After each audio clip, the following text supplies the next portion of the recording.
and my time was running wild. Good morning. Welcome to Matenaer On Air on the Civic Media Radio Network. Jane Matenaer with you, along with Greg Bach, and Calvin is on the board, coming to you live from our studio in beautiful downtown Waukesha. You can always join us at 844-967-2789, 844-96 Or if you're watching on the live stream, you can catch the live stream.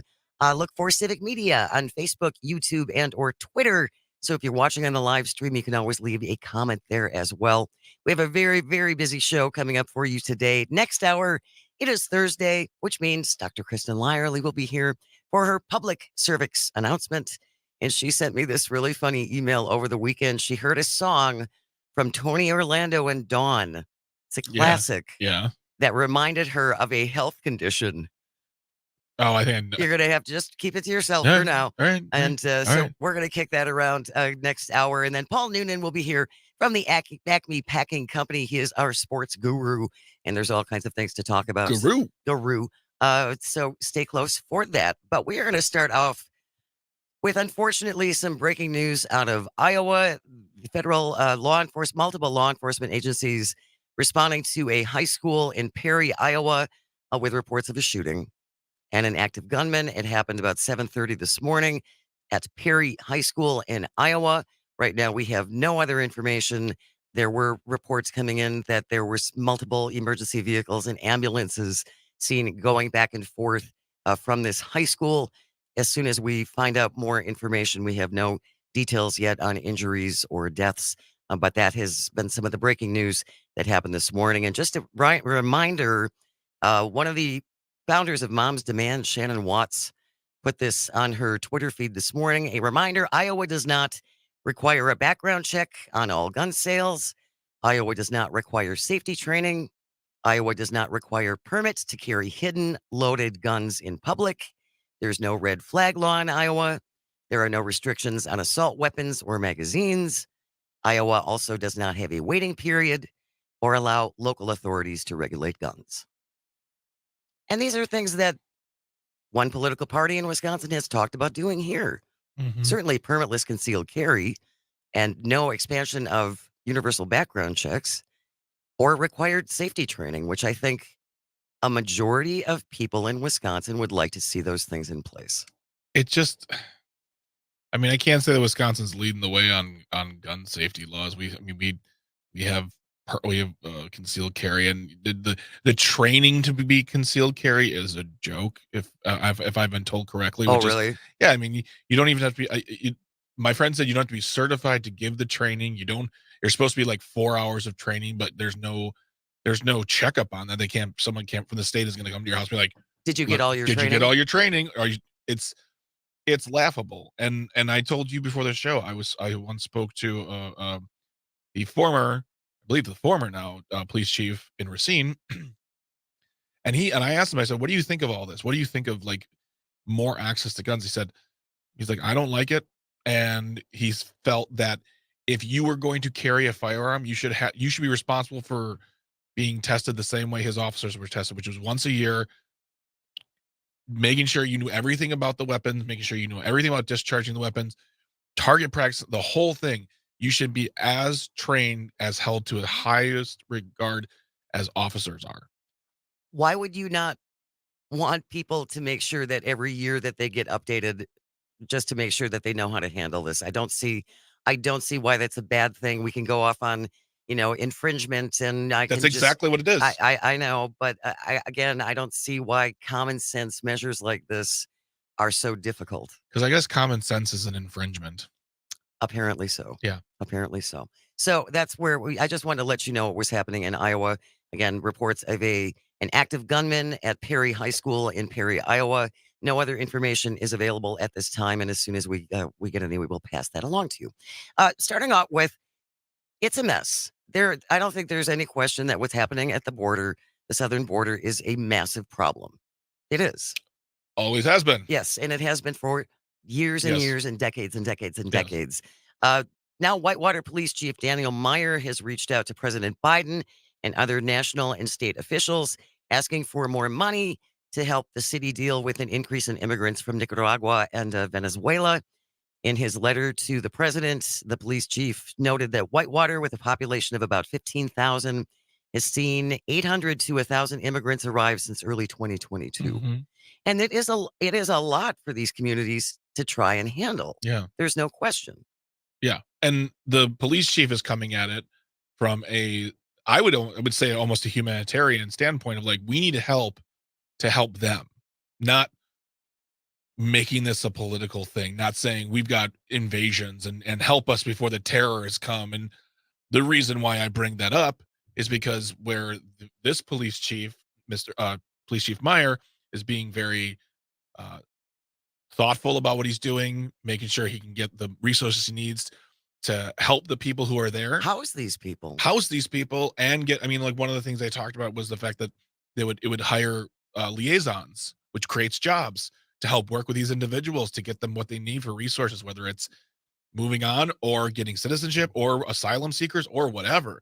Like, these are the stories we need to hear, is about humanitarian type work versus what we hear from our federal government, which is scaremongering and just throwing out numbers. And we yesterday, Mike Johnson, Speaker of the House, yes, along with other I think there were 63 other Republicans and other lawmakers from communities, sheriffs, whatnot, were all at the southern border to talk about it. And as I always like to say, the clip we're about to play, I shrunk it down a little bit, but all I took out were non-statistics and facts.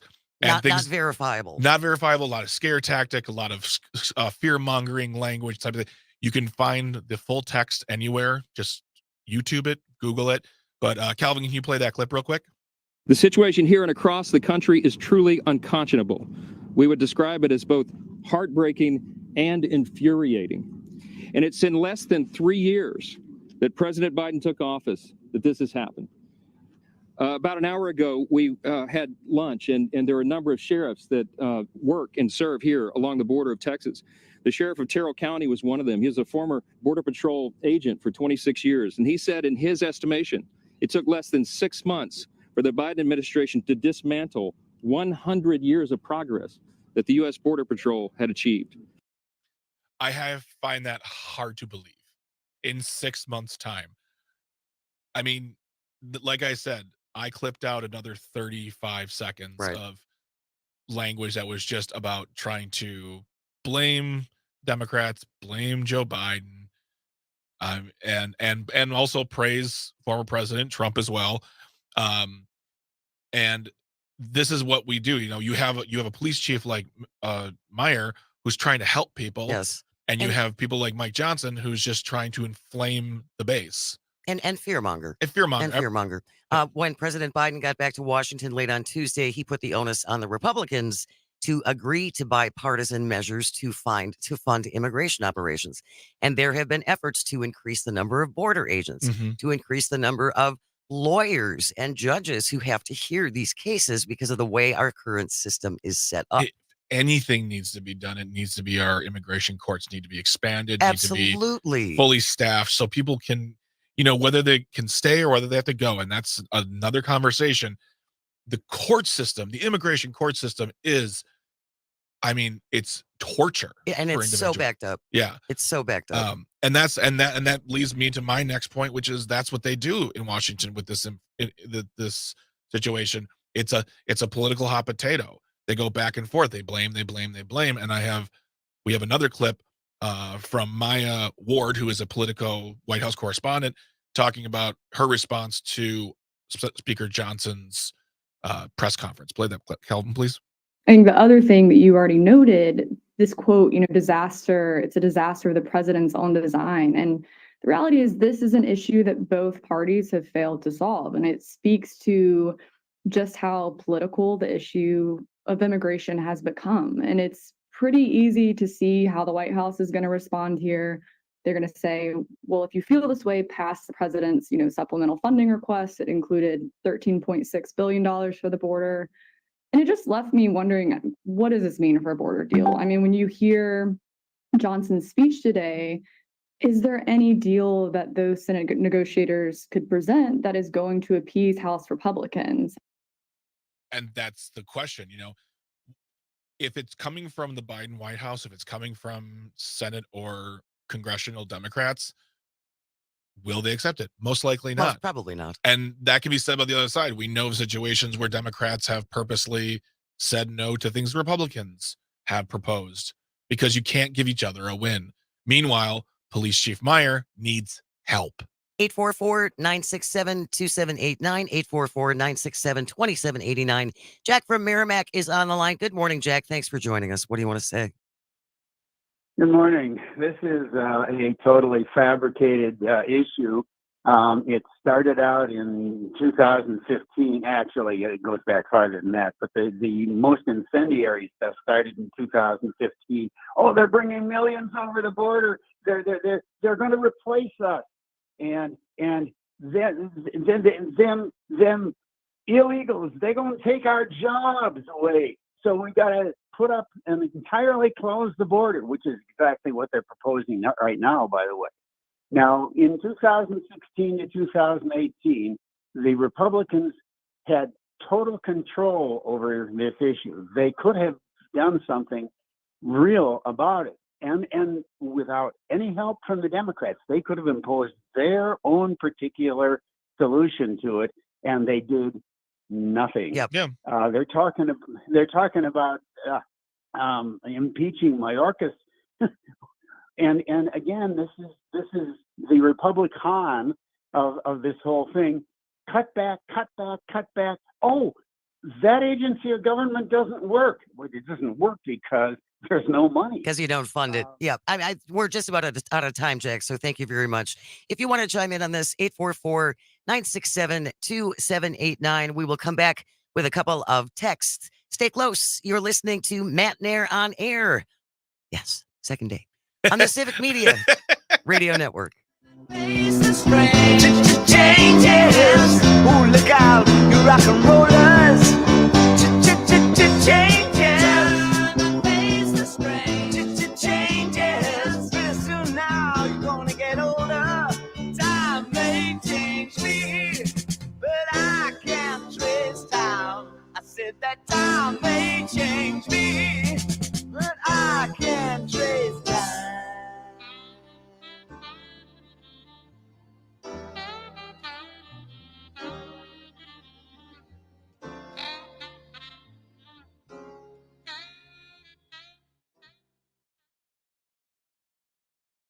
This is the Shaw, WAUK. This is Mean Gene Okerlund, and I'm talking with Brett Yulberg, owner of Robert Hack Diamonds. Brett, I hear you pay cash for gold. Not only gold, but silver, diamonds in any form like jewelry, teeth, coins, flatware. Why should I sell you my gold? Why not? Our store is the only store that recommends you shop around before you sell. This way you know you're getting the most money. But if Robert Hack Diamonds can't beat a competitor's offer on your scrap gold, we'll give you $20 just for letting us try. Hey, what if I'm shy? You? Well, at Robert Hack Diamonds, we sit with you at a table. We go through your items and make you an offer. You're not pressured, and we offer more on jewelry that we can resell. Can I trade my gold for a new piece of jewelry? Of course you can, and not only that, we can custom make a piece of jewelry using your gold and gems. Hey, there you have it, folks. Sell your gold to my friends at Robert Hack Diamonds. Visit them on 76th and Layton in Greenfield. Robert Hack Diamonds, where they want your business.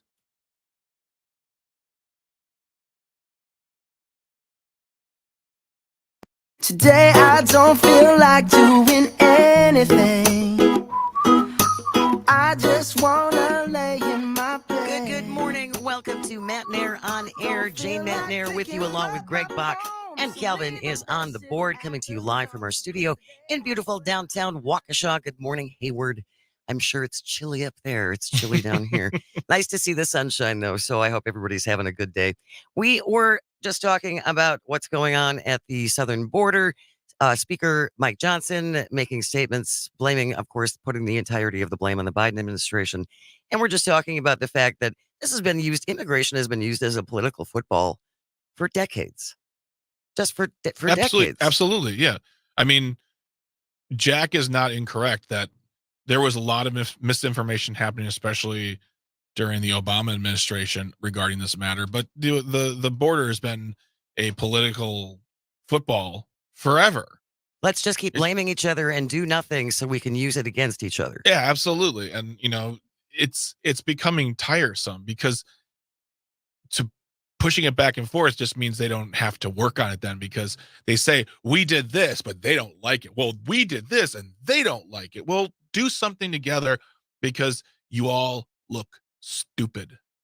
844-967-2789. You can call and or text or leave a comment on the live stream. Andrew from Maine checking in. Isn't Mr. Johnson a lawyer? Or at least half of those who are at the border must be lawyers. They should probably take a couple of cases and just help out there while they're in the area. Well, yeah, and that also brings up another thing that we discussed before we went on air. What did Mike Johnson say just as he took office as speaker? Someone asked, "What do you believe?" He said, "Pick up the Bible. That's what I believe." I don't think there's a story of Jesus going to any border and saying, "This is a disaster. Don't let them in. They're terrorists." No, he didn't. So next discussion point, please. So far, I got another text from Andrew. So far, I have yet to see a plan for Mr. Johnson and the MAGA rhinos, just complaints that no one is meeting their demands. Much like Tommy Tuberville's Senate blockade, where he refused to contribute to meeting his demands. Actual Republicans want to govern. MAGA Republicans in name only are only interested in making sure nothing works. Yep. I mean, I'd say that you don't have to just be a rhino or a dino to not want to make things work, but that's about the same. It's about right. 844-967-2789. Stephen from Green Bay. Good morning, Stephen. How you doing? Thanks for joining the show. Good morning. I'm actually currently driving myself to the eye doctor because my wife got me in the eye with her diamond ring. But that's a different story. Well then. So, I just find this ridiculous, that, Republicans want to talk about the border, but yet we're 4 days into the new year and we already have a mass shooting in Iowa. I know that's breaking news, but we already do. Yeah. And it's like, are you kidding me? You're worried about illegal aliens coming over the border. We have problems in our own country with people shooting other people. This is ridiculous. You want to point fingers at the Biden administration for something that's been going on for literally ever. There's been Republicans in office, in power, and the border has been an issue, but miraculously we don't hear about it until there's a Democrat sitting in the White House. And they don't want to talk about the glaring issue of gun violence in this country. Instead, they're like, "Oh no, we don't need any regulations at all. Just keep giving them guns." Mm-hmm. More guns make us safer, Stephen. More guns make us safer. Yeah. Arm the teachers, arm the dogs, arm the kids, arm all. Yeah. It's just, it is immensely frustrating. Yeah. It is immensely frustrating. Another texter. Thank you, Stephen, for calling. I hope your eye is okay. Yeah. From the 262, Trump and his boy Bannon grifted their gullible supporters with their fake Fund the Wall fund and did absolutely nothing. And I think that's a really important reminder that people tend to forget about Mr. Steve Bannon and the fleecing he and his buddy did of Trump supporters, and then spent millions of their donations, which were supposed to go to fund the wall, spent millions of donations on yachts and lifestyle and wonderful things. And who did Donald Trump pardon? Steve Bannon. Amongst many others. Amongst many, many others. People who were fleecing his own supporters. And I get what you're saying, Stephen, and I don't disagree that, you're right. We were 4 days in, and I'm sure it probably wasn't the first shooting on the fourth day of the year, but I venture to say that Congress is big enough, smart enough, and well-funded enough where they could handle two things. At once? At once. So why not? Let's take a look at that southern border. Let's take a look at the immigration. Let's take a look at those. And then also, after lunch, let's have a talk about guns. I mean, you have very high expectations. I do. I'm only asking them to work 3 to 4 hours a day. Greg, I'm sorry. They have donor lunches to go to. They don't have time to actually govern. What are you talking about? I'm sorry. Yeah. Well, when we come back, because the news is coming up in just a little bit, we're going to look at what the 118th Congress actually accomplished. Yes. It's really It's really something. It has you know what it's common with? Maybe a favorite pastry. What? You'll see when we come back. Okay. I'll reveal the answer when we come back. Oh, well, now you're going to have to hang on. Yeah, appointment radio, friends. Who shot JR and what is Greg's joke about? We'll see if either one are funny. Oh, God. Coming up after 11 o'clock, Dr. Kristen Lyerly will be here for our public cervix announcement, as she is every Thursday. And very seriously, if you ever have a health-related question or something that you're curious about, she is a font of knowledge. Yes. And it's really educational, and it's a lot of fun. Yeah, she makes learning fun. She absolutely does. Also, Paul Noonan from the Acme Packing Company will be here at 11:30. He is our sports guru, and we'll be checking in, talking about the Packers, what their chances are, how things are looking. Oh, man. I don't know. I mean, we shall see. You never know. Stranger things have happened. It's true. And two, if you ever want to check in and join the show, you can call and or text at 844-967-2789 or 844-96 Party. That is what you want. You can also download the app and text us from the app. It's a wonderful app. There's so many things. We can spend a whole segment just talking about all the ways to talk to us. I mean, find me on the street and just stop me. Be polite, but we'll talk. Absolutely. And you can leave a comment on the live stream too. We are live streaming on the Civic Media channels on Facebook, YouTube, and or Twitter. All right, stay right here. This is almost. Oh, almost. I told you yesterday. I had like 4 chances in my head. I would have said it. I almost blew it. This is Matenaer On Air. That's what it is. It is on the Civic Media Radio Network. I just wanna lay in my bed. Don't feel like picking up my phone, so leave a message at the tone. 'Cause today I swear I'm not doing anything.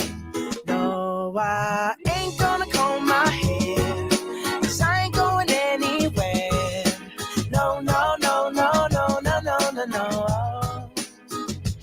I'll just strut in my birthday suit and let everything hang loose. Yeah, yeah, yeah, yeah, yeah, yeah, yeah, yeah, yeah, yeah. Oh, today I don't feel like doing anything. I just wanna lay in my bed. Don't feel like picking up my phone, so leave a message at the tone. 'Cause today I swear I'm not doing anything. Nothing at all. Woo-hoo, woo-hoo, woo-hoo. Nothing at all. Woo-hoo, woo-hoo, woo-hoo. Nothing at all. 10 on the Shaw, 540 AM and 101.1 FM WAUK.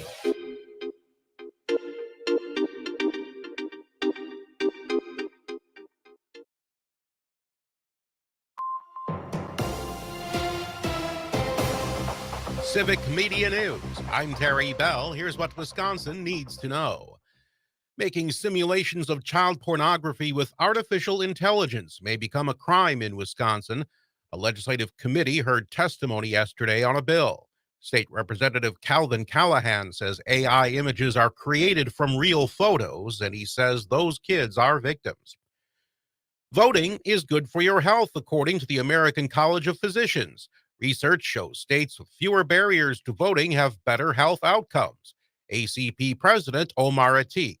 If there is more voter participation, there will be better healthcare policies and therefore better healthcare. Wisconsin ballot access ranked 47th in the 2022 Cost of Voting Index. I'm Terry Bell, Civic Media News. Now, here's what you need to know closer to home. For WAUK News, I'm Stuart J. Waddles. The Fiserv Forum is a fitting place for a Herb Cole memorial. The public will have an opportunity to bid farewell to Cole next week. A public memorial is scheduled for next Friday at the Fiserv to honor Cole. The memorial invitation encourages donations in his name to the La Follette School of Public Affairs, Milwaukee Jewish Federation, and the Wisconsin Teachers Classroom Projects. The chief of police in Whitewater has written a letter to the president. Chief Daniel Myers' letter to POTUS appeals for assistance due to the arrival of 1,000 illegal immigrants in his city since last year. The chief cites a surge in crime and numerous departmental challenges as impacts to the influx. 2 Wisconsin congressmen have cited Chief Myers' letter as proof for the need of President Biden to take further action to curb the inflow of illegal immigrants into the country. And that's what you need to know. I'm Stuart J. Waddles, WAUK News.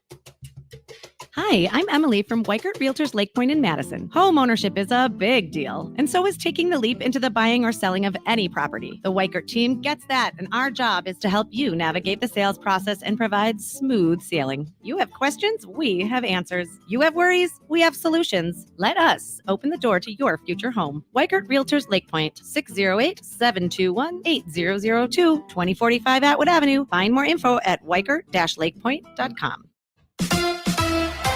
The Bucks fall to the Pacers. Hi, I'm Mike Clemens with sports. The Bucks lost again to the Indiana Pacers, 142-130. It's the 4th time in a row Indiana has beat Milwaukee. After halftime, the Pacers came out and scored 47 points in just the third quarter. Giannis Antetokounmpo. They played hard. They're executing better. They're making shots. They're playing together. They're playing fast. They're crashing the board. They're guarding. They're loading. They're double teaming. And they're rebounding the ball. NFL, the Packers got back several players off the injury list, and Jair Alexander returned after a 1-week suspension for conduct detrimental to the team. I asked him if he was surprised he was suspended. Yeah, I was surprised by the suspension. I thought maybe I'd get fined. Will Jair play Sunday against the Bears? Matt LaFleur. Yeah, I'm not going to get into too many of the specifics. You guys will find out later in the week, but I will say that it was great to have him back. We had a great conversation on Monday, and I think he's ready to go. That's Packers head coach Matt LaFleur. With sports, I'm Mike Clemens.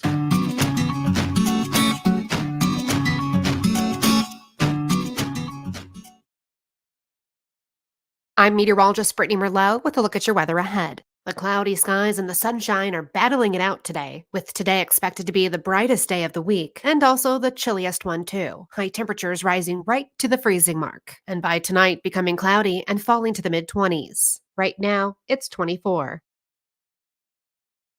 This message is for Shauna, my mom who just finished her high school diploma. I wanted to say I'm so proud of you for finishing school. You told me it's never too late to achieve your dreams. I hope to make you as proud as you have made me. When you graduate, they graduate. Finish your high school diploma for you and for them. Visit finishyourdiploma.org to find free and supportive adult education centers near you. Brought to you by the Dollar General Literacy Foundation and the Ad Council. Waukesha, home of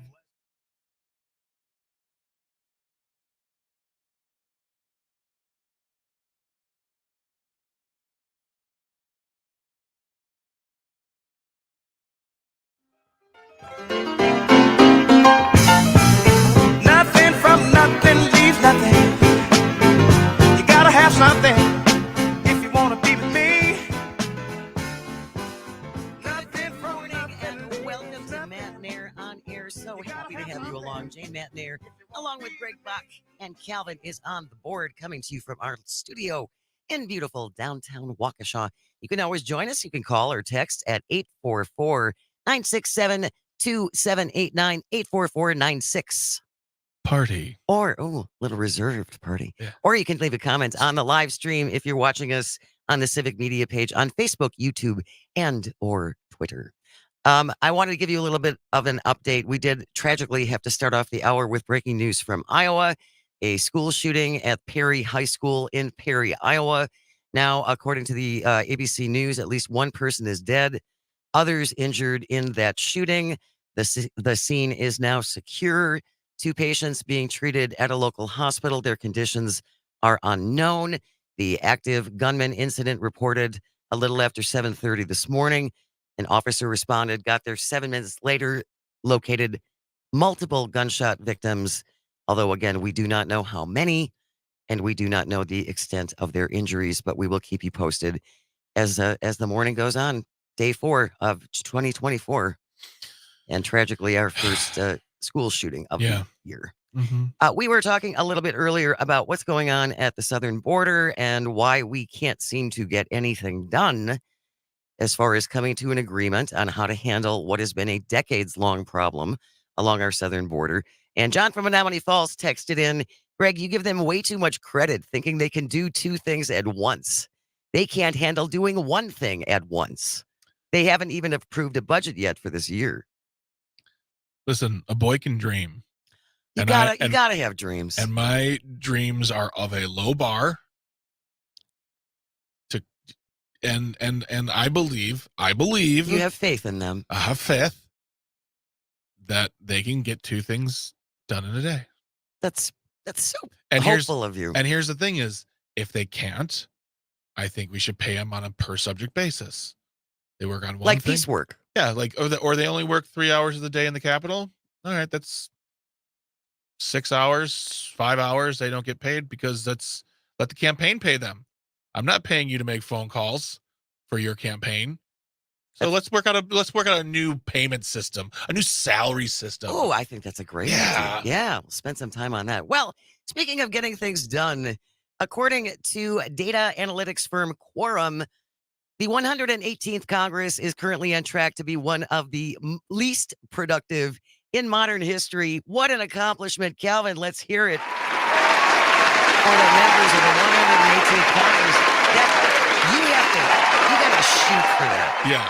That doesn't just happen. No, you gotta want it. You gotta want it. You gotta work for it. You gotta, and just like my favorite breakfast pastry, a donut, 0. See what I did there? I did. I took you along for that ride. It was fun. Sure. But I want to just give it. I mean, seriously, you're inspiring the kids.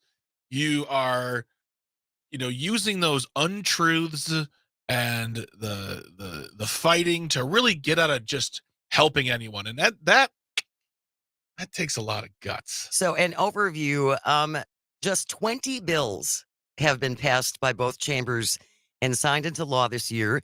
Another 4 are currently awaiting President Biden's signature. This is far below even historically unproductive first years. So again, they're setting records. Yeah. We gotta give them credit for something. 2023. So you're telling you want me to give them participation award? Everyone gets a ribbon. Everyone gets a ribbon. 2023 also marking the low point in a years-long trend toward gridlock. 5 of the 6 most unproductive first years have been since 2011. Yeah, I mean, that's the thing we've been talking about for this entire century so far, is every year seems to be the least productive Congress, and the following year's like, hold my beer. Yeah. We got you taken care of. We got this. Does lunch count? Because I won't even do lunch then. And another thing to keep in mind, and this is from an Axios article, of the 20 whole bills, well done, kids. Yep.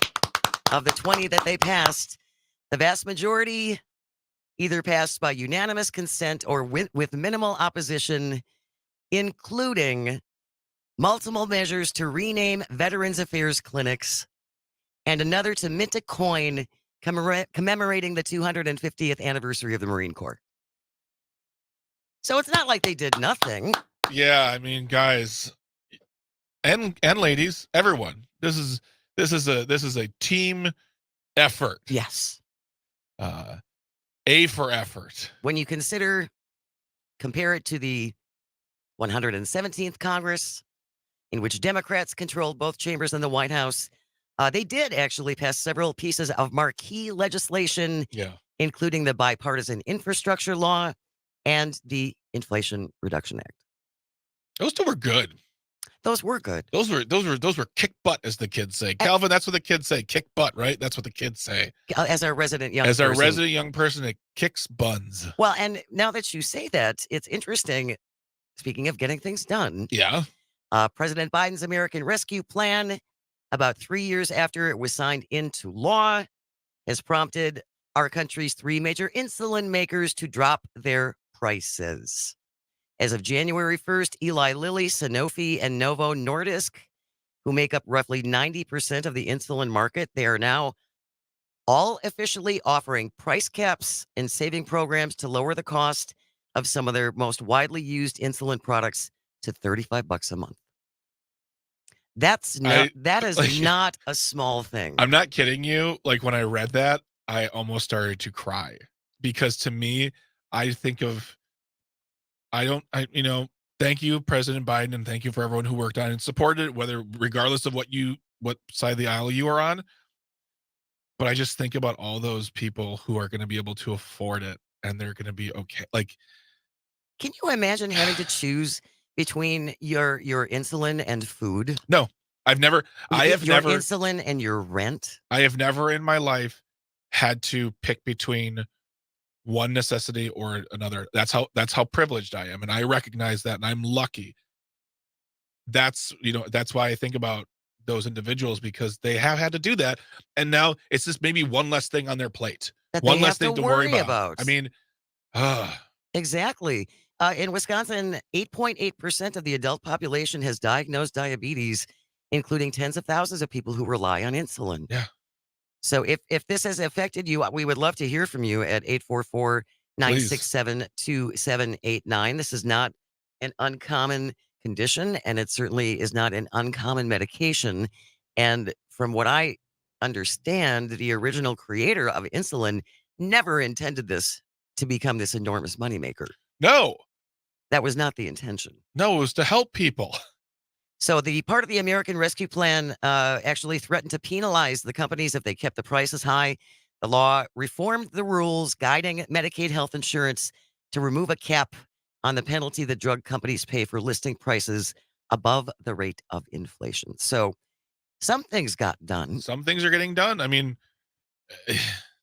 and I believe this is part of the infrastructure. Of course it is, because it's trains. It's, thank you to Tammy Baldwin for putting forth the money for the study to bring a train to Wisconsin. Yes. I mean, granted, could we use more commuter rail? Could we use better buses? Absolutely. But this is a step in the right direction. And I don't want to give credit to anyone overly, because that just seems like I don't know. Well, isn't that just doing your job? Yeah, exactly. Right? You're actually accomplishing something. Thank you for doing your job. Yeah, exactly. President Biden also issued expanded pardons for people convicted of simple cannabis possession, attempted simple cannabis possession, or cannabis use on federal lands. Yeah. The president also giving clemency to 11 people serving what was called disproportionately long sentences for nonviolent drug offenses. There were a lot of people who spent a lot of time behind bars after the three strikes you're out law. And none of these people who have been pardoned were federal prisoners. So these are small time drug offenses. As many of them are, whether you're talking about mandatory minimums or three strikes, these are individuals who do not deserve to be in prison for as long as they are. It just does not help anything. Well, and President Biden also said criminal records for marijuana use and possession impose needless barriers to people's employment, housing, and educational opportunities. Absolutely. Too many lives upended because of our failed approach to marijuana. It is time that we right these wrongs. And who knows, maybe that wrong will be righted in Wisconsin this month, as far as a certain king of popcorn has said. We'll see if that happens. And we will see if that happens. And I'm going to read every single line of that bill, because I want to see what's in it for them. Where's the catch? Where's the catch? Where's the catch? Because there's always a catch. You seem suspicious. I am suspicious. I'm very suspicious. I'm not talking like this with my suspicious voice. The president issued a similar round of pardons in October of 2022. This new order expands the grounds on which those initial pardons were issued. The first round pardoned people for simple possession under one criminal statute. This latest round pardons people under several other criminal statutes, including attempted simple possession. So I think this is a good thing. I know that, again, we've talked to some listeners who are very concerned about even medical marijuana in Wisconsin. Yep. And I'm not saying that that's not justified, and certainly concerns about recreational marijuana, Mm-hmm. but it's here. It's here, and the people who are being affected by it are serving, in my opinion, and this is where, we had a discussion earlier. We had last week about the legalization, the possible legalization. I will say this with the individuals who called, I understand, but I disagree. And I think I think it's important to have this, because the more illegal it is, the more people try to get to it. And also, the individuals who are in jail right now or in prison, it's disproportionate. Way disproportionate. You mean racially? Racially. Oh, absolutely. I mean, and also just you're destroying people's lives. And you can't, I'm sorry, I do not agree with you. If a kid is busted with an eighth in his pocket, he shouldn't be going to jail for 20 years. That seems extreme. Yeah. So if it's illegal, it's illegal. Make a law, give him a ticket, make him do some community service. But there are better ways of punishing crimes than just saying, well, we're going to throw you away until you cannot be reformed and you're just become a part of the system forever. I'm very adamant about this issue. And like I said, I understand people have their beliefs and I respect them, but I know people who've gone away for prison for small-time drug dealing and small-time drug use, and it affects them and changes them forever. Without a doubt. Andrew from Maine texting in, marijuana is here to stay. Much like the political parties, it's high time to lurk. It's high time to learn to work with it. Pun intended. Pun intended. Thank you for that, Andrew. And while we still have time, Calvin, just one more round of applause for the least productive Congress, our 118th Congress. You did it, guys. You did nothing. You did nothing. You did nothing better than anybody. We're so. You know what? So you. It's only. You know what? What is it? It's almost noon. Let's call it a half day in Washington today. Celebrate. Celebrate. You've been in Congress for what, a day? Let's take a half first. Just look at all you haven't done. I'm buying down at the local donut shop. Everyone gets a 0. Nice. Thank you. Stay close when we return. Psychics. Oh God. On a news dish network. All the details. Stay here. This is Matenaer On Air across the Civic Media Radio Network. Remember I told you I'm a soldier in the war on poverty. Yeah, yes.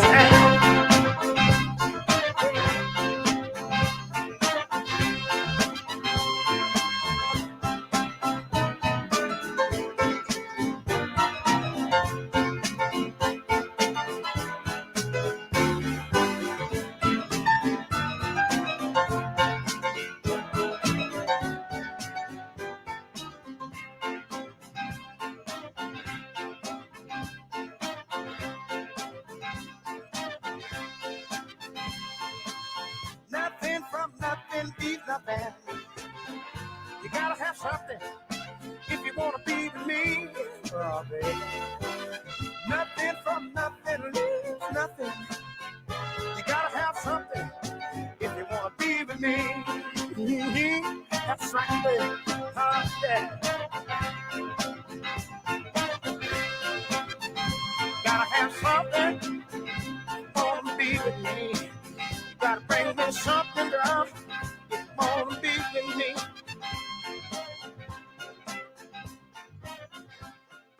What every light bread wants to be. Leave it to the bakers of Village Hearth to have the perfect recipes that pack goodness and flavor into every package while still keeping it trim. With Village Hearth light bread and buns, you can lighten up on the calories and fat without losing out on the great taste. There's simply more to savor and nothing to sacrifice. With our light wheat, light 12 grain, and light Italian bread and buns, there's a light, tasty favorite for everyone in the family. Village Hearth, baking our best for you. The fastest hour in radio, serving truth, justice, and equality with every slice. Outside the Pizza Box with Pizza Box Mike. Friday nights at 7 on the Shaw, 540 AM and 101.1 FM WAUK. Up North News Radio with Pat Kreitlow, Wisconsin's home for daily conversations about the state's latest headlines and stories. Weekday mornings from 6 till 8 on your local Civic Media radio station and on the Civic Media app.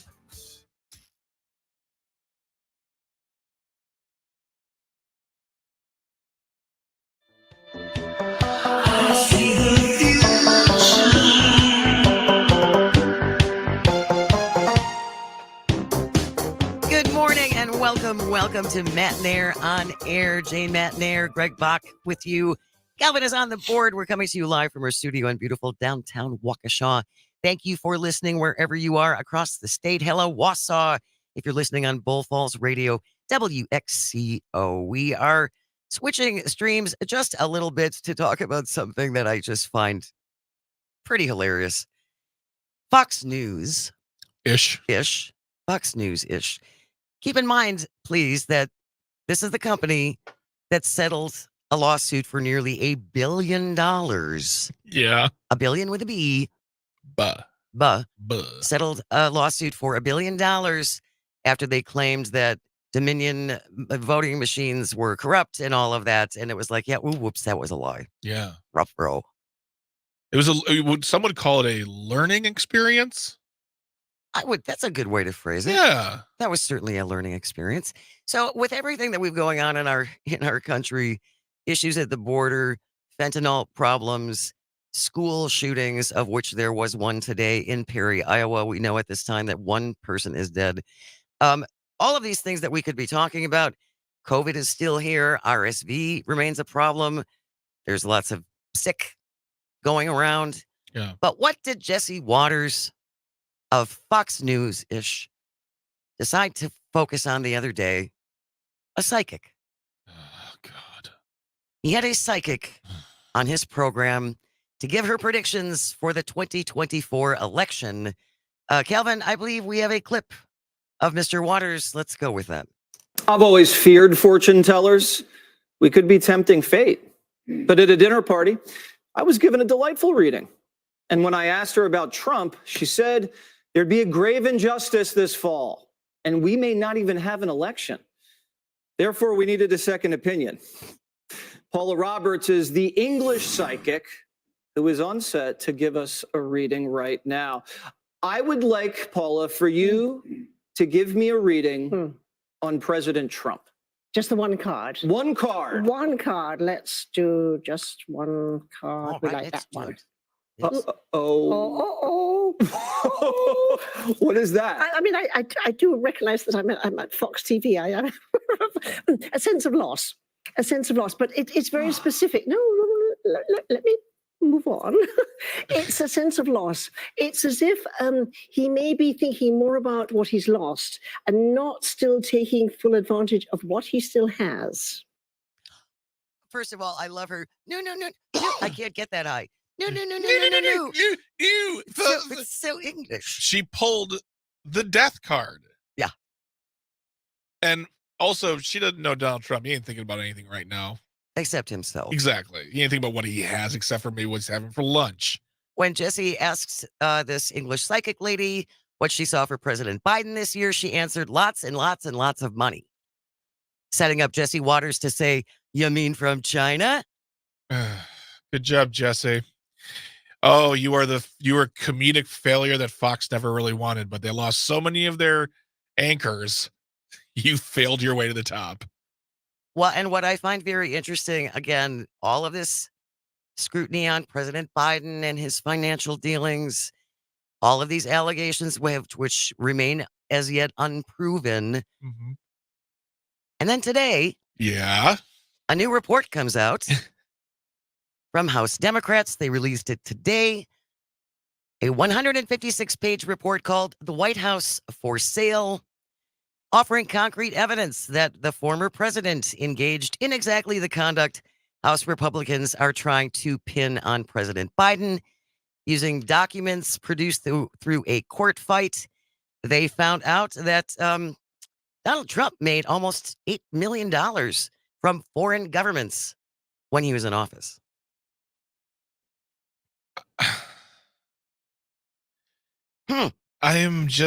I'm not shocked by that, but it's the thing of almost, what does it matter that we know this? Because one part of the population won't believe it. Also, there's nothing you can really do about it at this point. But I think it's important to put it out there. Yeah. Especially considering, again, according to this report, among the countries patronizing the Trump's properties, China, the biggest payer, $5.5 million. Second largest, Saudi Arabia. Yep. Yeah. Our saw that friends. I'm basically psychic. I saw that one coming. Nice. Thank you. Real quickly, we have Mark from the SAC on the line. Good morning, Mark. Thanks for joining the show. What do you want to say? Yeah, thanks. And for Jesse Waters to conduct a sin in Old Testament terms of consulting somebody who is conversing with familiar spirits is kind of rich. That if that technically reading, that in strict biblical terms, he openly consulted with familiar spirits, and he's consorting with a witch, right? He's consorting with a witch. With the Witch of Endor terms, and that even I know in my limited knowledge, the death card just doesn't mean necessarily death. It means change. I mean, from reading, throughout the course of my lifetime. But I mean, it just is. Why isn't the religious right up in arms now that here Jesse Waters is on using Fox News to consult, use a witch to consult with familiar spirits? You make an excellent point, Mark, as you usually do. I mean, thank you so very much for checking in. But it's okay. It's just fun. Why'd you take it so seriously? What, are you getting offended now, Mark and Jane? I mean, that's the funny thing is, whereas like if Joe Biden sat down with a Catholic, they'd be like, oh, he is Catholic. He is Catholic. But like, that just goes to show, like, they can do whatever they want. Well, it's one rule for me and exactly. and different rules for thee. Oh, I like that. All right. When we return, the news is coming up next, so stay close for that. You're being taken off the air right now. Dr. Kristen Lyerly will be here for our public service announcement. If you ever have a question or a comment, she is more than happy to take your calls to 844-967-2789, 844-96-PARTY. She will be with us when we return. Stay here. This is Matenaer On Air on the Civic Media Radio Network.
Whether you're heading down Les Paul Parkway or fighting traffic on the interstates, this is The Shaw, 540 AM and 101.1 FM, WAUK. Your news, conversations, and a whole lot of fun. It's all on your local Civic Media radio station or the Civic Media app. Women hear a lot about self-care these days. Advice on ways to relax, exercise, eat healthy, and more. Those are all great. But one of the most important self-care steps we can take is making sure we're financially secure later in life. That means saving money for retirement. It's never too late to start, and it's the kind of self-care that brings peace of mind that lasts. For small steps you can take to save for retirement, visit WeSaySaveIt.org. That's WeSaySaveIt.org. A message from AARP and the Ad Council.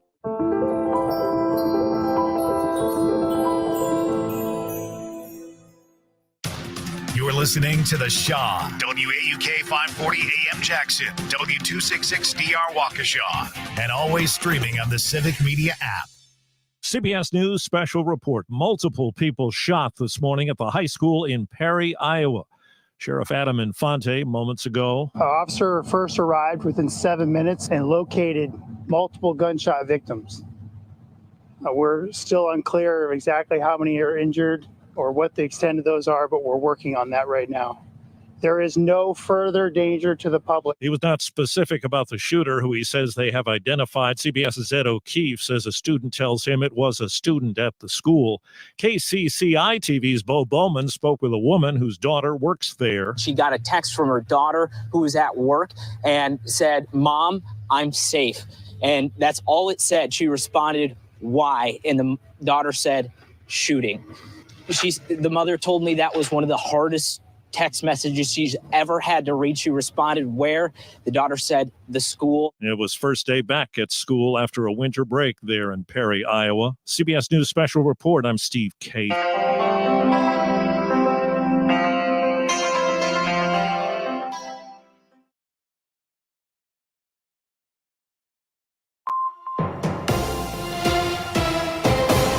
Civic Media News.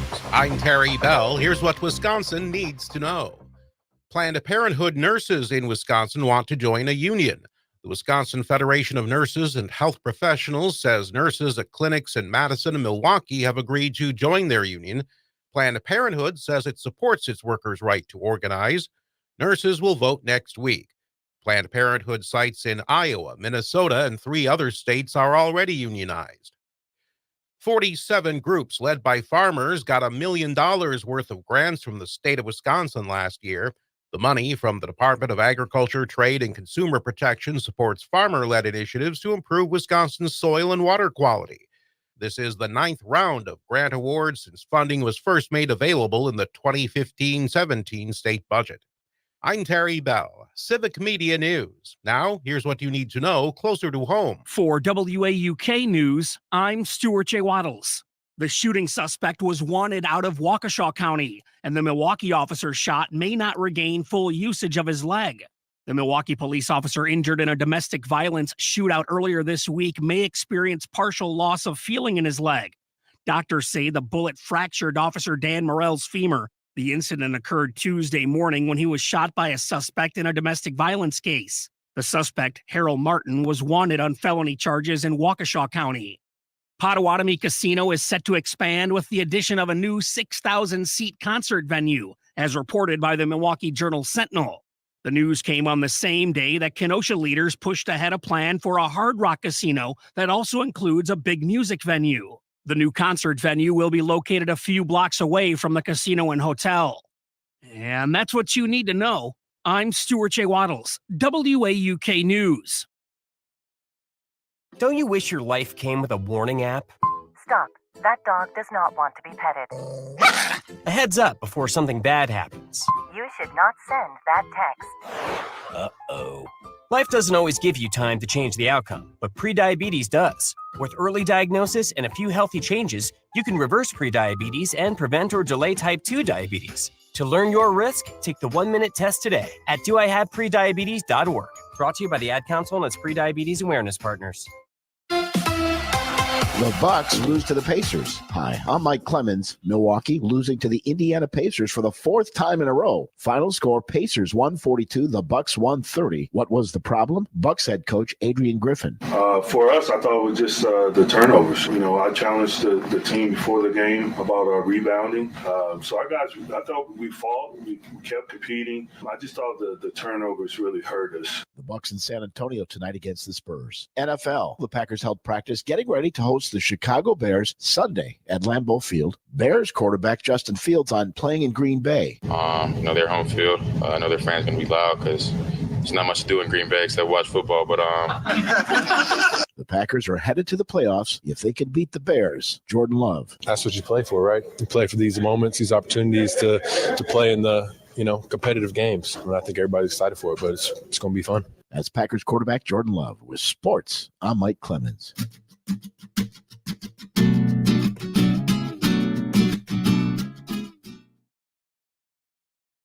I'm meteorologist Brittany Merlot with a look at your weather ahead. The cloudy skies and the sunshine are battling it out today, with today expected to be the brightest day of the week, and also the chilliest one too. High temperatures rising right to the freezing mark, and by tonight becoming cloudy and falling to the mid-20s. Right now, it's 26 degrees. Hey, son, how are you feeling? I'm fine, Pops. What's on your mind? I can't explain it. Navigating without a compass, eyes waiting, started to wonder. Metamorphosis, the loss of who you thought you was. When your kid can't find the language, help them find the lyrics. Listen to the Sound It Out album and get tips and tools to start a conversation at sounditouttogether.org. Brought to you by Ad Council and Pivotal Ventures. This is your hometown radio, refreshed, keeping you informed, entertained, and connected locally across the Civic Media Network.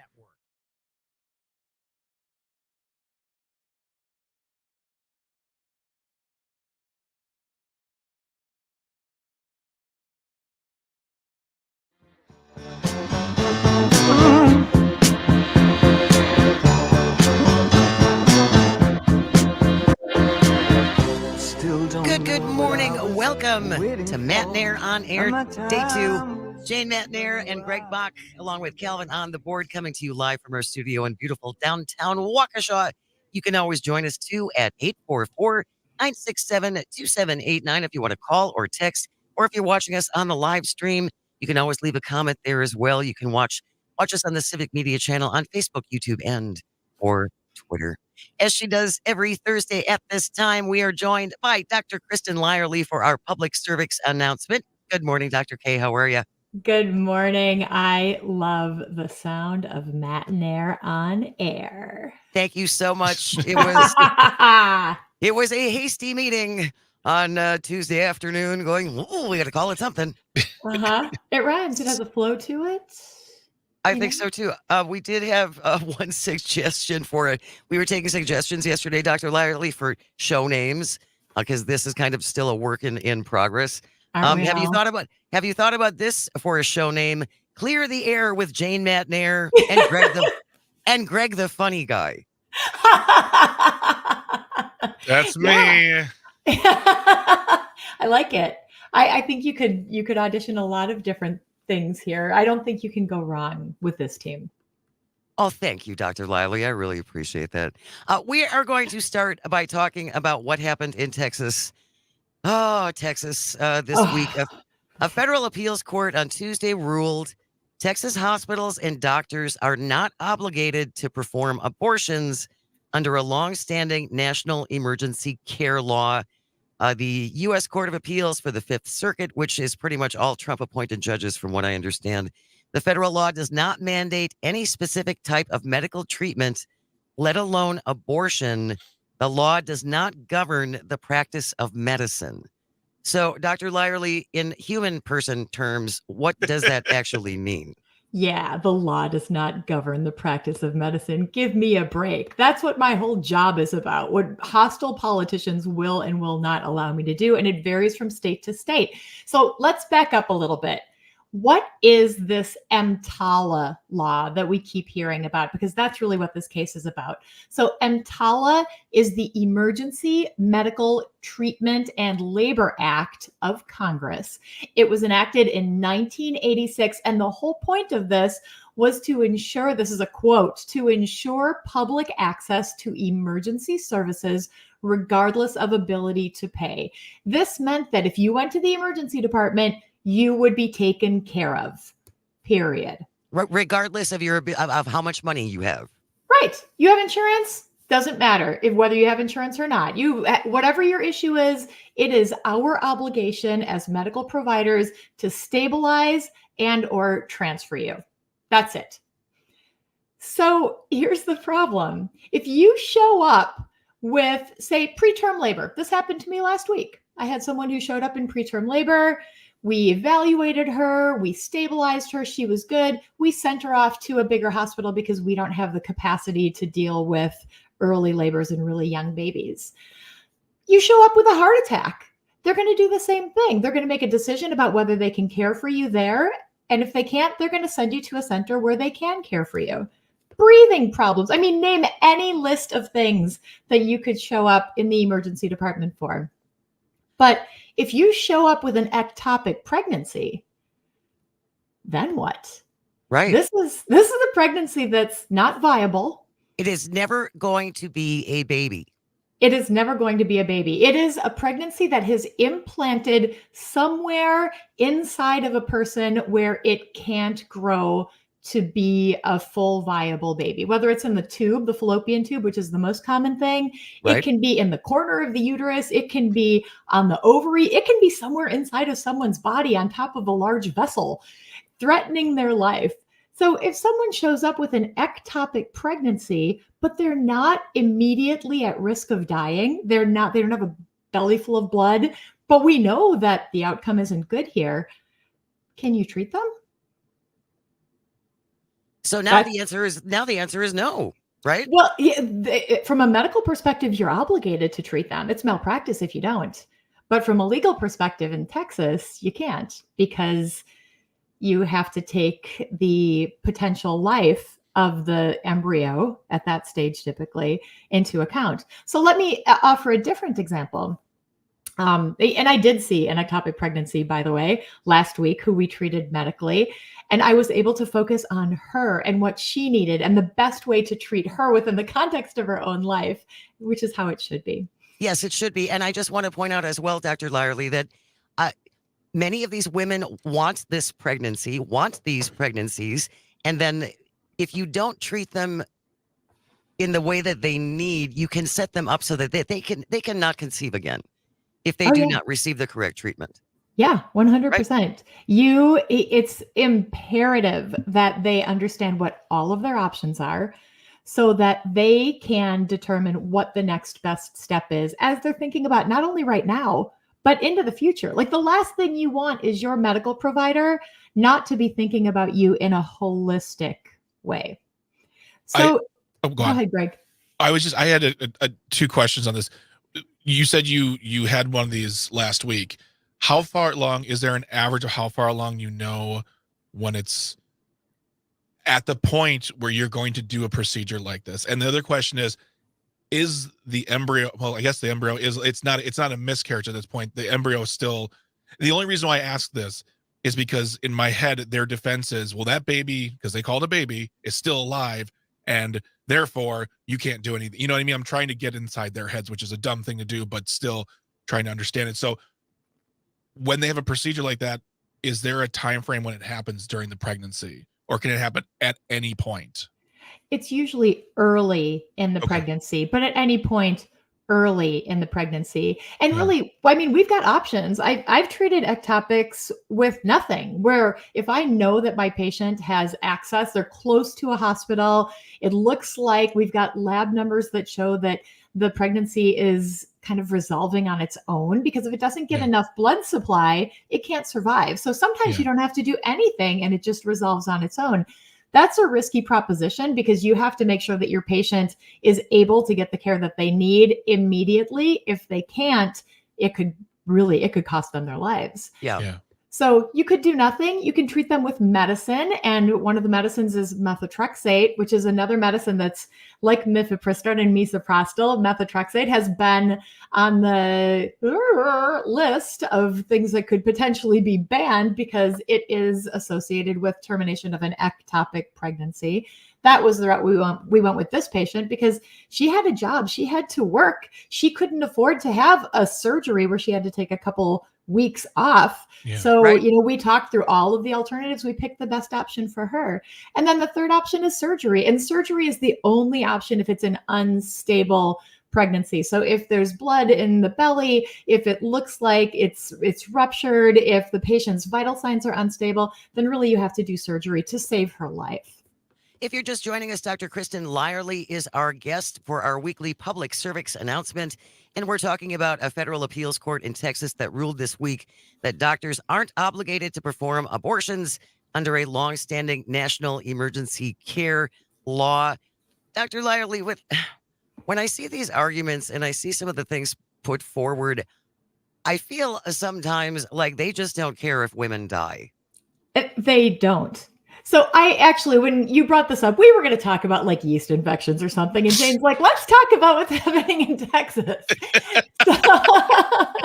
So luckily I have friends in Texas who practice medicine there, not in Houston, not in Austin, but in East Texas and West Texas, in those rural areas where it's really pretty dicey.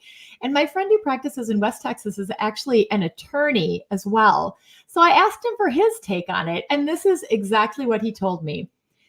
Physicians can provide stabilizing treatment, except we can't touch the pregnancy, even to prevent death or injury to the mother. He said this is another example of lawyers making medical decisions that adversely affect the citizens of this nation. And this is the climate that he is trying to take care of his patients in. It's impossible. And it's terrifying. It has got to be terrifying for women in these states who want a family, who want a child, to then decide to go forward with this, because if something goes wrong, you can't get any help.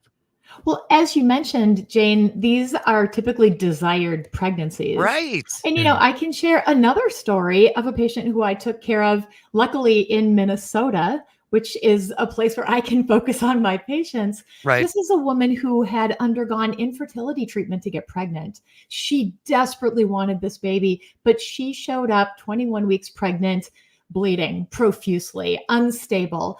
I had to take her to the operating room immediately, and I had to perform an abortion to save her life. There was no question. And I didn't even, I stopped for a minute to think, if I was in Wisconsin, I'd be really worried right now, because this was before abortion was again legal in Wisconsin. Yeah.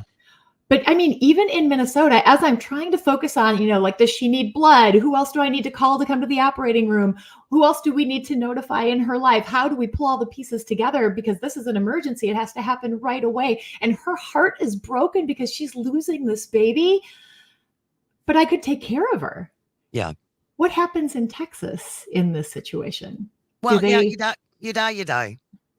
Well, it sounds like there's going to have to be one doctor who's going to say, "I'm doing this and arrest me."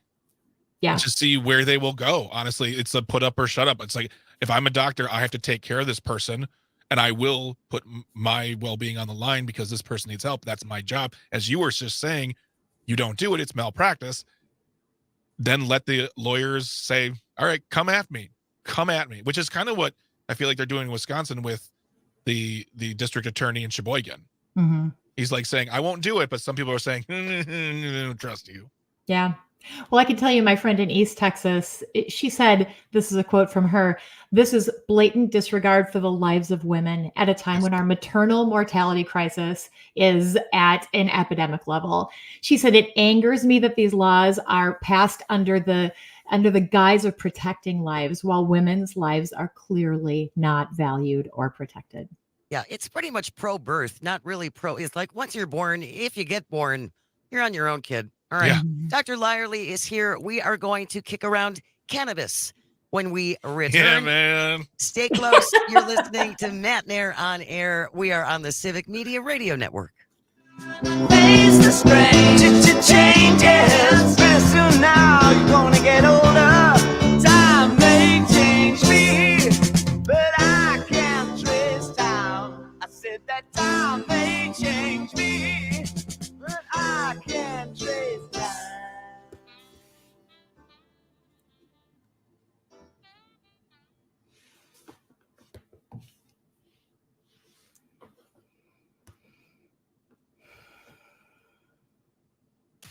You're listening to The Shaw, WAUK. Robert Hack Diamonds pays cash for your unwanted gold, silver, and even diamonds. That's right. Robert Hack Diamonds wants to make you an offer on your gold, silver, and diamonds. The process is very simple. No appointment needed. Just come on in, sit down in a nice, relaxed atmosphere, and the staff of Robert Hack Diamonds will evaluate your unwanted gold, silver, and diamonds and make you an offer on the spot. Then you can decide if you want a deal or no deal. Robert Hack Diamonds can also convert your old jewelry into something new or trade in your outdated pieces for something new and exciting. Many people inherit jewelry that might not be your taste, but you are sentimental. Why not have Robert Hack Diamonds take the golden gems and create something for you? So many options at Robert Hack Diamonds. Again, Robert Hack Diamonds pays cash for your unwanted gold, silver, and diamonds. See them in Brookfield, just east of Moreland on Greenland Avenue, or 76 in Layton, right on the corner in Greenfield. RobertHackDiamonds.com.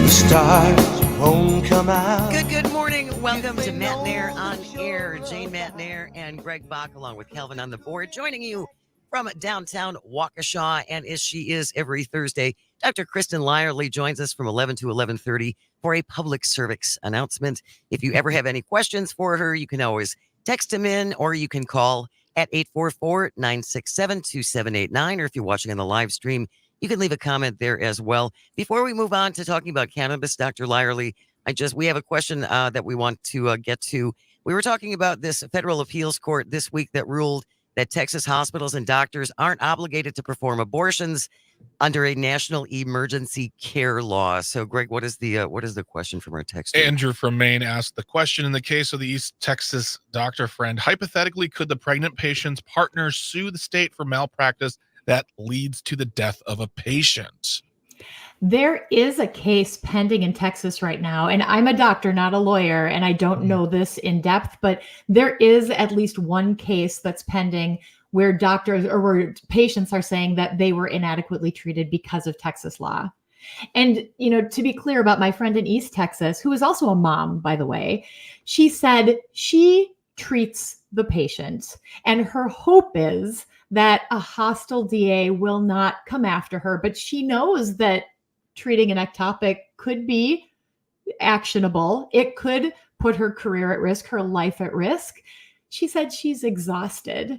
And she also says that as the mom of a 5-year-old girl who is already talking about being a mommy at some point in her life, she just doesn't know. She doesn't see a future where she can protect her daughter's dreams and protect her daughter's life. And again, I ask folks to wrap your head around the fact that no matter what you do, an ectopic pregnancy is not going to result in a baby. It's just not. It is medically impossible. So preventing a woman from having a procedure in order to rid her of an ectopic pregnancy is not pro-life. But that's why I asked the question, because in their head, you never know. That's literally their stance. You never know. Yeah, well, we do know. And you can't take the ectopic pregnancy and transplant it into the uterus. That was actual legislation that was introduced in Ohio a few years ago, where they wanted to make it mandatory to transplant the ectopic pregnancy into the uterus. But the funny thing about that is it has never been done because it is impossible. Let me guess, the people who put forth that bill looked like me. Not nearly as handsome or funny. Stop it. I do think, Dr. Lyerly, that is one of the things that infuriates me more than anything. It is all these men, primarily, with no medical experience, who are making these determinations because they know best. So for those men, I just want to make sure that when you have a heart attack or a stroke, that you go to your plumber for advice. Because he should be the one advising you.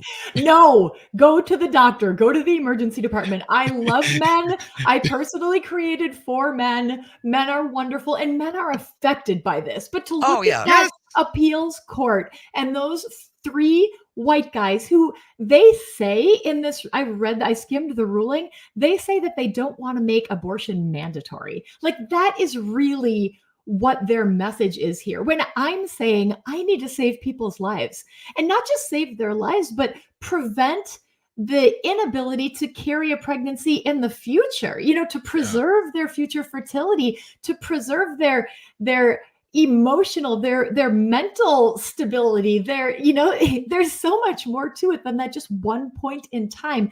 These are sentinel events that affect people for the rest of their lives. And if they are not truly taken care of in a thoughtful, evidence-based way, what happens after that? And I also want to remind folks that, and this was also in Texas, there were at least 5 women, I think, who tried to bring a lawsuit because they had unviable pregnancies. They weren't able to get treatment for it. One woman was very close to death before she could finally get treated. They actually didn't allow one of these plaintiffs to continue in the case because she lost her ability to reproduce after she couldn't get care. So they said she had no standing because abortion would no longer affect her. This issue would no longer affect her because she could no longer reproduce. I don't even know what to do with that information. That is real Handmaid's Tale kind of It stuff, isn't is. it? Yeah. Absolutely. All right. We are going to move on in the couple of minutes that we have, and we're going to talk dope. Okay, you undercover cop. No, this is a thing. Have you heard of cannabis hyperemesis syndrome? Never. What is that? Tell me, even? Doc. Go ahead. Tell me, what is it, man? Hyperemesis means that you're throwing up all the time. Oh, okay. Never mind. Nope. So, cannabis hyperemesis syndrome is something that we're seeing more commonly as we're seeing more frequent and casual use and over a longer period of time. So, chronic use of more than once a week, typically since adolescence, can result in nausea, vomiting, dehydration, abdominal pain, and frequent emergency department visits. They're actually seeing more and more of this in the emergency department. And the way that I first found out about this was we would see it not uncommonly in women who were trying to treat their nausea related to pregnancy. So when I was in training 10 years ago, we saw a handful of women who came in, were frequent cannabis users, and they would just disappear from the triage area, and we would find them in patient rooms taking showers. Because that's part of this. You have this compulsive need to take a shower or a bath because that helps you feel better. It's actually part of the diagnostic criteria. That is wild. Okay. You're all lying. What is this? Using too much pot makes you feel nauseated, vomit, and want to take a shower. And that just, I mean, so here's the thing is, and I mean this, I don't do any drugs. I just don't. I know I look like I invented drugs, but I've known people who've been doing this for a long time. Like, what is it something about the marijuana that they're smoking or ingesting that's different now? Because when my friends were younger in high school, this wasn't something they were afflicted with. Is it something you'd have to intake for years and years and years and years? And it's so interesting. Yeah, it really is more about chronic use, chronic frequent use, and it just kind of builds up in your system, and then you end up with these GI symptoms, this, belly pain and frequent nausea. And of course, if you're throwing up all the time, you're going to be dehydrated. Yeah. So they're seeing this a lot in especially the pediatric population. Wow. With people who are just smoking, large amounts over a long period of time. Hey, it's about the portion control, people. Everything in moderation, my friends. Thank you very much. Dr. Kristen Lyerly, always a pleasure to have you on this show. Have a great week. We will talk to you next Thursday at 11:06. On Matenaer in the morning, baby. Matenaer On Air. Stay close. Paul Noonan is coming up next. We're going to talk sports. This is the Civic Media Radio Network. Where the air is fresh and clean. Candida, just take my hand and I'll lead you. Oh, I promise life will be sweeter, 'cause it says so in my dream. Candida, we could make it together. The further from here, girl, the better.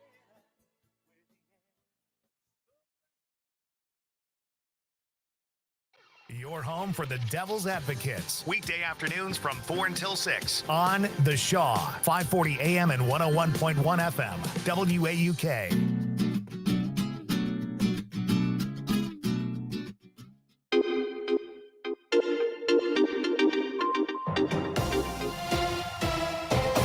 Civic Media News, I'm Terry Bell. Here's what Wisconsin needs to know. People in Wisconsin pay about 10% of their income in state and local taxes. That's one of the lowest rates ever. The Wisconsin Policy Forum notes state taxes have been dropping over the last 50 years and have never exceeded 11% of personal income since it started keeping track in 1970. Doctors are asking their colleagues to talk to their patients about voting. Omar Atiq is president of the American College of Physicians. We are looking at talking to patients about the importance of their voice in making sure that the national resources are allocated to where we have optimal health for everyone. Studies link states with easy ballot access to better health outcomes, but a survey done in 2022 ranks Wisconsin 47th in ease of voting. I'm Terry Bell, Civic Media News. Now here's what you need to know closer to home. For WAUK News, I'm Stuart J. Waddles. It's a county versus county kerfuffle in southeast Wisconsin. Washington County Executive Josh Schoeman is encouraging people to visit his community due to the recent sales tax increases in Milwaukee and Milwaukee County. The new sales taxes, adding about 2.5% to the cost of most items in the city and county, have led to concerns that shoppers may seek savings by crossing over to places like Washington County. City of Kenosha leaders have taken a major step forward in the plan for a new casino. On an 11-6 vote, alders voted in favor of the Hard Rock Casino Kenosha during the city council meeting last night. The plan, which has been in the works in some form since 2013, aims to establish a full casino and a 150-room hotel near I-94 and 60th Street. The county board still needs to weigh in on the matter. And that's what you need to know. I'm Stuart J. Waddles, WAUK News. America is kept safe because the Army National Guard responds, protects, and supports our nation when it needs them most. The Army National Guard responds to disasters such as wildfires and floods. They protect us with missile defense, cybersecurity, and civilian support teams for chemical, biological, and radiological hazards. Be there for your community and your country. Visit NationalGuard.com to learn more about part-time service. Sponsored by the Wisconsin Army National Guard. Aired by the Wisconsin Broadcasters Association and this station. The Bucks lose to the Pacers. Hi, I'm Mike Clemens. Milwaukee losing to the Indiana Pacers for the fourth time in a row. Final score, Pacers 142, the Bucks 130. What was the problem? Bucks head coach Adrian Griffin. For us, I thought it was just the turnovers. I challenged the team before the game about rebounding. So I thought we fought. We kept competing. I just thought the turnovers really hurt us. The Bucks in San Antonio tonight against the Spurs. NFL, the Packers held practice getting ready to host the Chicago Bears Sunday at Lambeau Field. Bears quarterback Justin Fields on playing in Green Bay. Their home field. I know their fans going to be loud because there's not much to do in Green Bay except watch football, but The Packers are headed to the playoffs if they can beat the Bears. Jordan Love. That's what you play for, right? You play for these moments, these opportunities to play in the competitive games. And I think everybody's excited for it, but it's going to be fun. That's Packers quarterback Jordan Love. With sports, I'm Mike Clemens.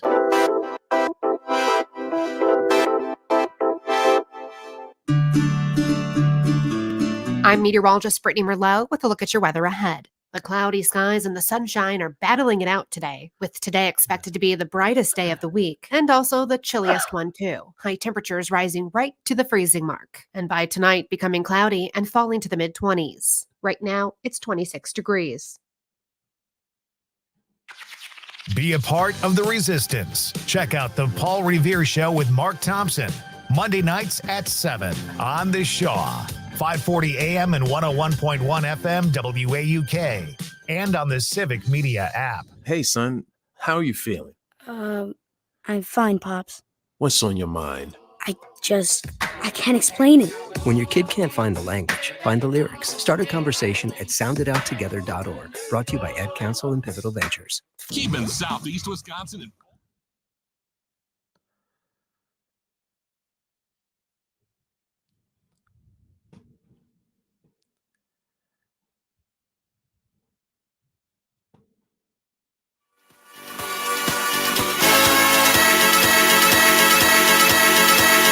more time. Good morning and welcome to Matenaer On Air. Jay Matenaer, Greg Bach, and Calvin on the board with you, coming to you live from our studio in beautiful downtown Waukesha. If you want to join us, you can call or text 844-967-2789, 844-96. Party. Or if you're watching us on the live stream on the Civic Media Network, you can find us on Facebook, YouTube, and or Twitter, and leave a comment on the live stream as well. He is here every other week to talk all things sports balls. He is our sports guru from the Acme Packing Company, Paul Noonan. Good morning, Paul. Thanks so much for joining us. Good morning. Thanks for having me. Happy New Year. Happy New Year to you. All right, let's talk Packers and the Bears. How are we feeling about this?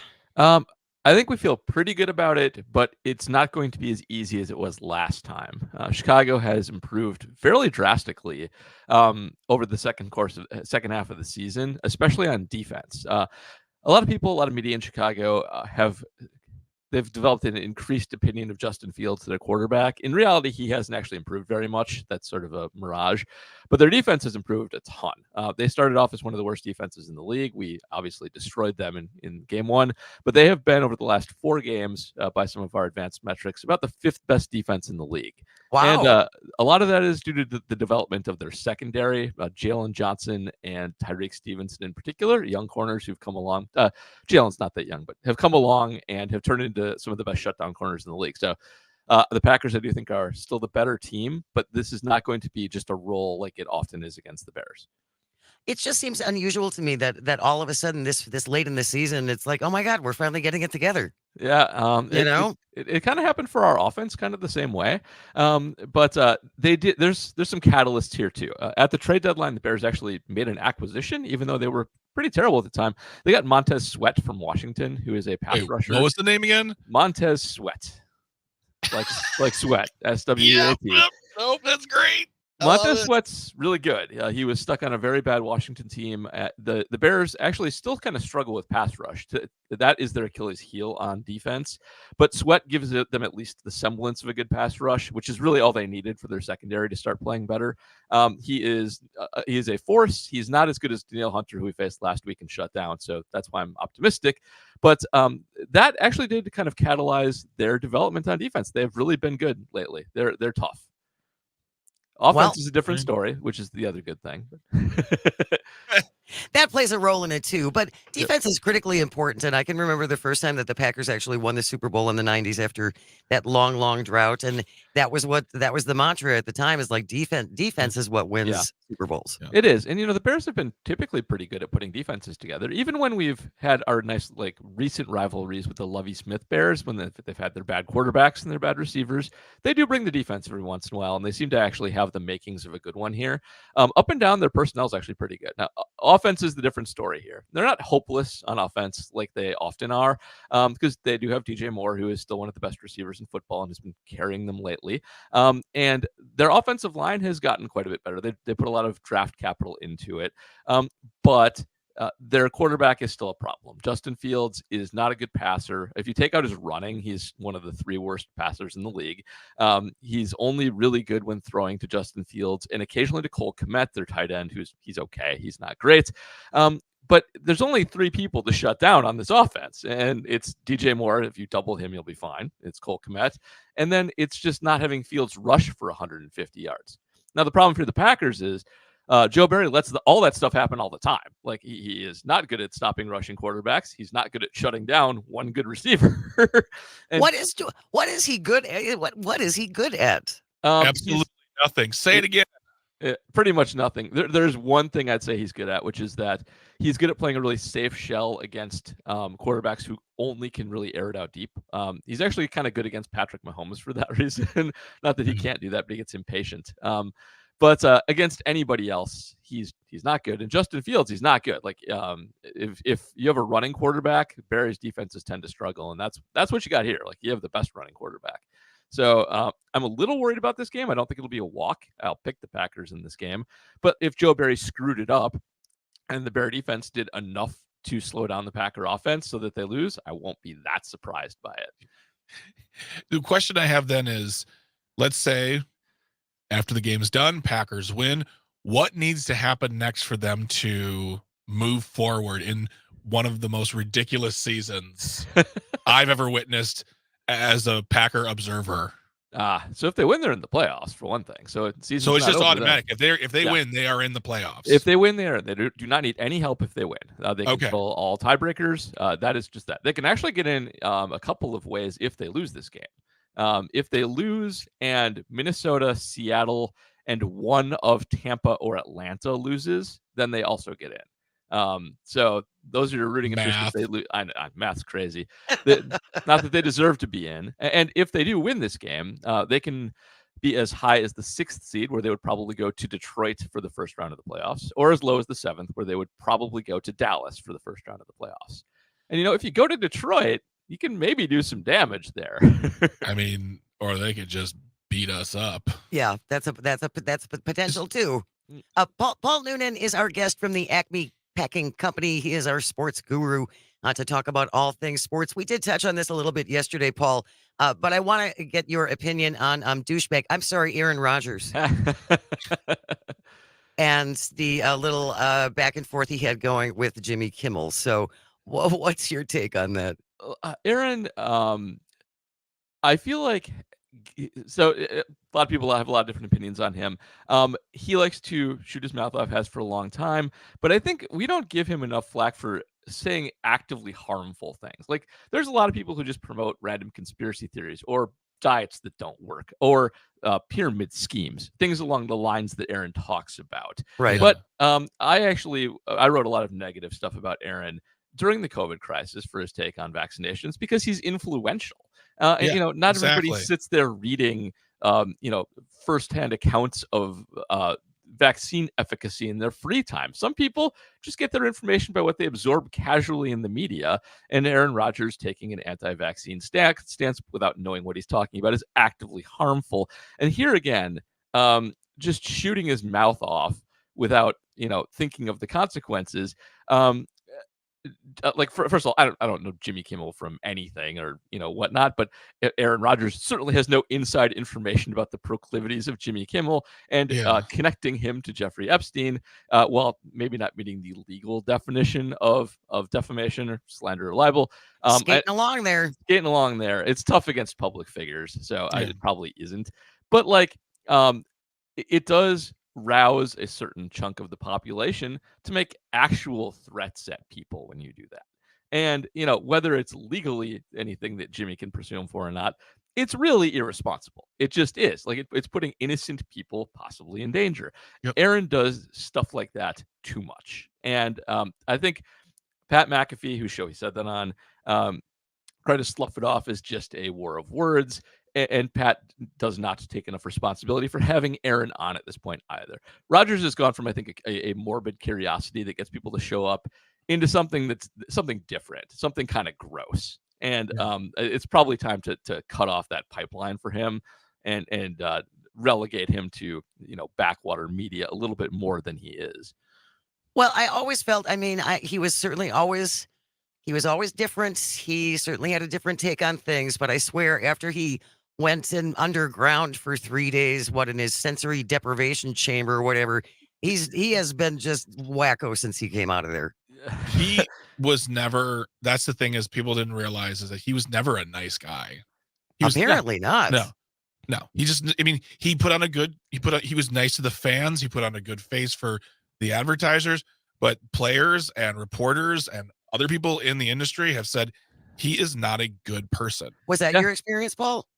I've never talked to the guy personally, but yes. First of all, a lot of high-level professional athletes are that. Like Michael Jordan was that. Michael Jordan had that persona forever of being the nicest, on Nike commercials and underwear commercials and whatnot, and smiling, and everybody looked up to him. Michael Jordan's a jerk.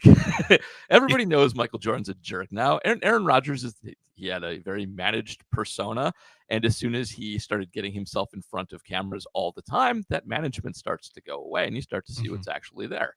And it's not surprising that he's a jerk. That's just how a lot of high-level athletes are. They think they're the smartest guy in the room, that they're better than everybody else. And at football, that's true. At other things, not so much. Yeah, maybe.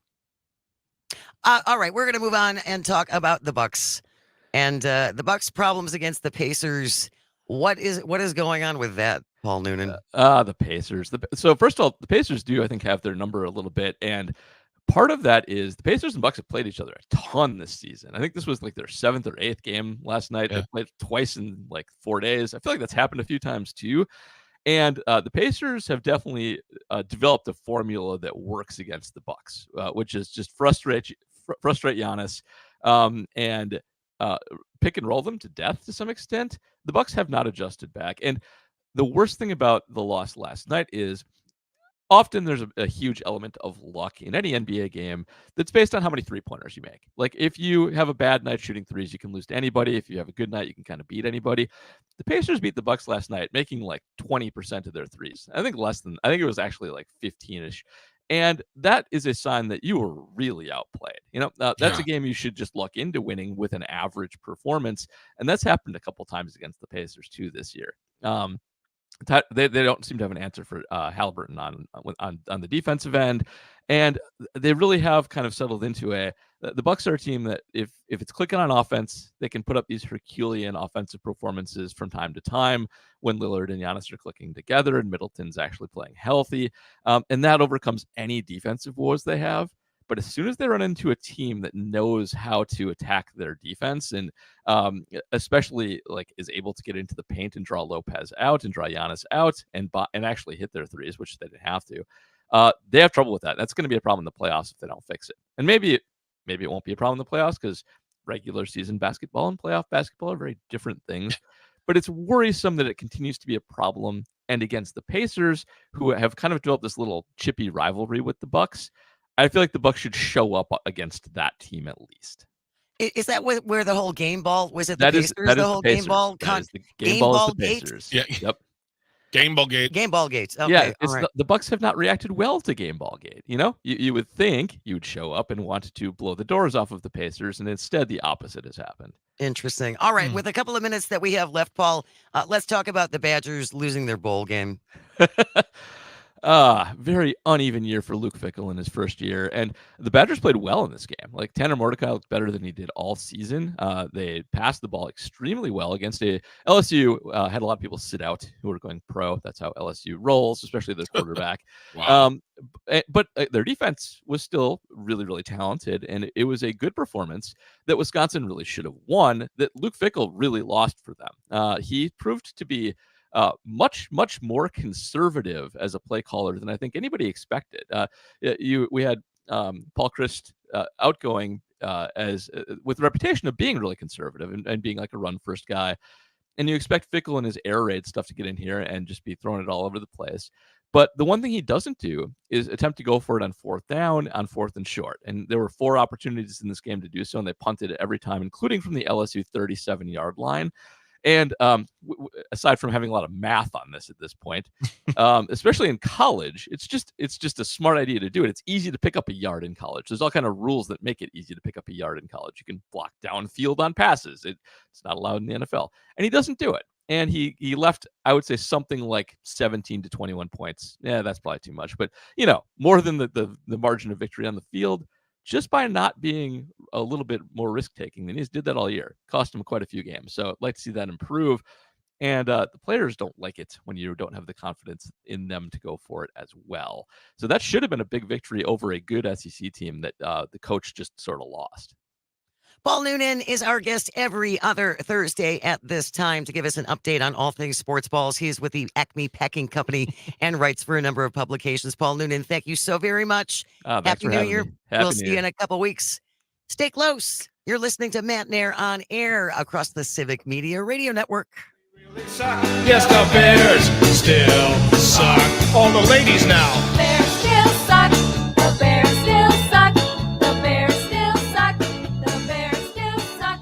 They really, really, really, really, really, really suck. Yes, the Bears still suck. Everybody now. The Bears still suck.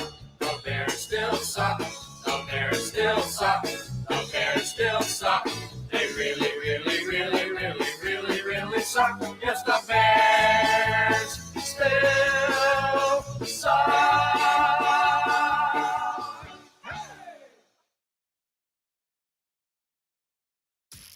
This is the Shaw, WAUK.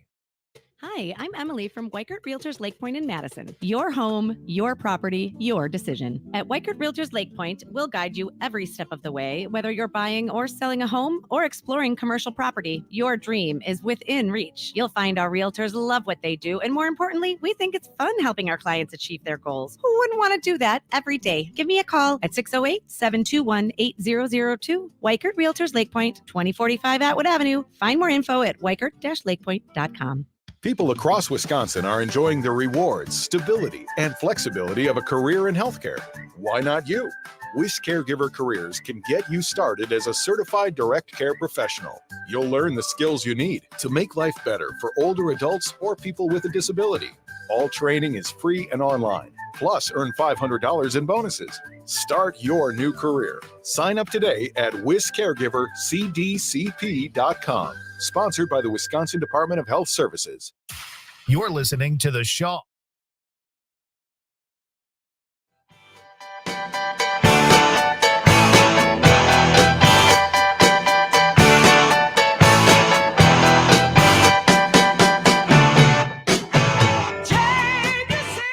Good morning. Welcome to Matenaer On Air. Jane Matenaer, Greg Bach, Calvin on the board, joining you live from our studio in downtown Waukesha. It's like they made that song for you.